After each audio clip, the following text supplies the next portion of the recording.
here from Wild for the Outdoors. Getting ready to boil up a deer head, doing some home taxidermy, and I want to show off this contraption here. Now I'd like to say that this is I did this, I thought of this, but it's not true. This is loosely based on, and I say loosely, the Boss of the Swamp's trap boiler. If you don't know who that is, go just type in Boss of the Swamp, and picture of him holding a deer.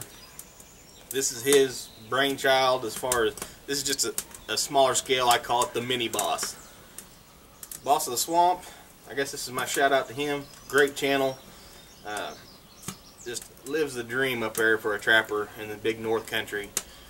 You know, trapping like trapping should be. This old Oklahoma boy is pretty jealous of that, but like I said, his is a big 55-gallon drum with 6-inch pipe. Go check it out. He'll show you how to make it. This is loosely based on it, and it fits my pickler pretty good, which is what I usually boil traps in, my pickler.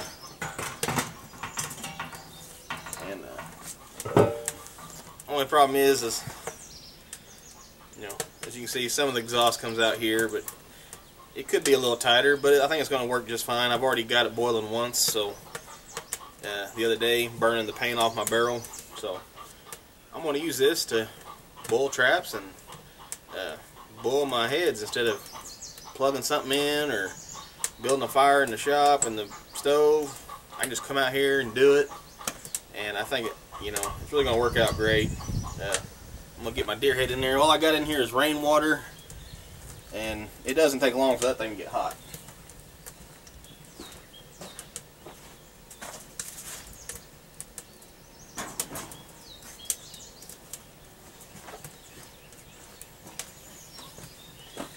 This is the 11 point I shot this year. I know some of you guys have been asking, when am I going to get my mount back? When am I going to get my mount back? Well, we're going to do it ourselves. Put that sucker right in there. We're going to need some. He got too much horn. We're going to need some more water. Oh, fetch a pail of water. Now all I'm going to do is add some baking soda. Just some common household baking soda.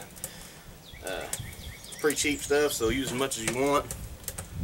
I might use half a cup or so.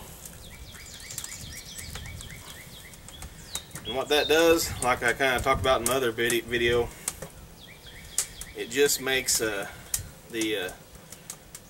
flesh and stuff turn kind of a different texture and just fall right off. It actually works out really, really good. So throw some of that in there and see if we can get this. It's already starting to boil a little bit, looks like.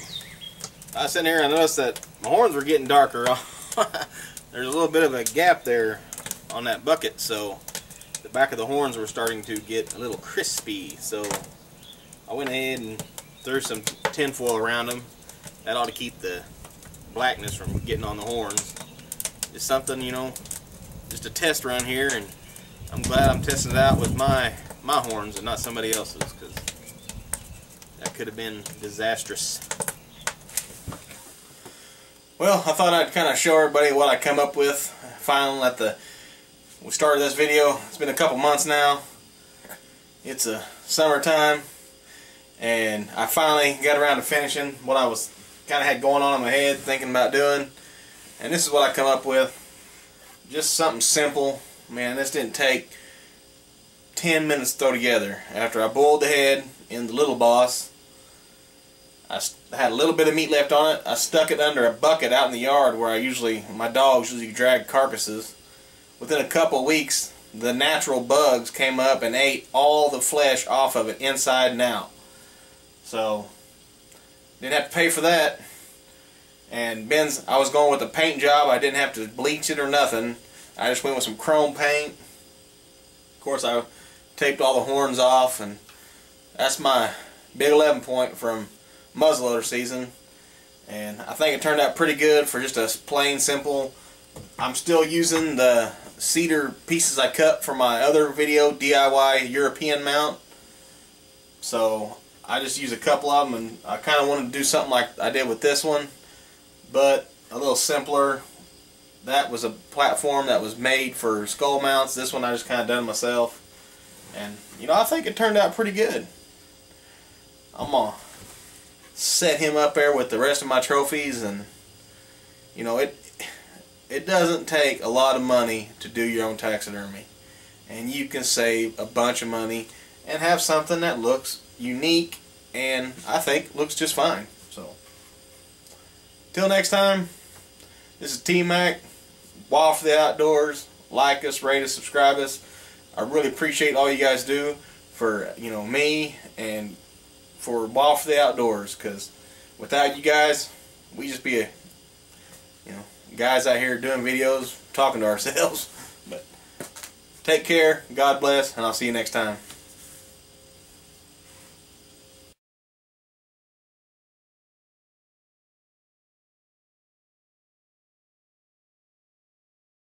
Team Fitzgerald Scents, pioneers in the outdoor industry, crusading since 1974. Visit them at www.teamfitzgerald.com for all your scent needs. Sign up for the newsletter and be the first to know about big savings. For tons more videos, go to our YouTube channel, Wild for the Outdoors. You can also see them at www.wildfortheoutdoors.com, and be sure to visit our online store. And don't forget to go to Facebook, like us, share us with your friends, and hey, remember, it's your God-given duty to manage this land.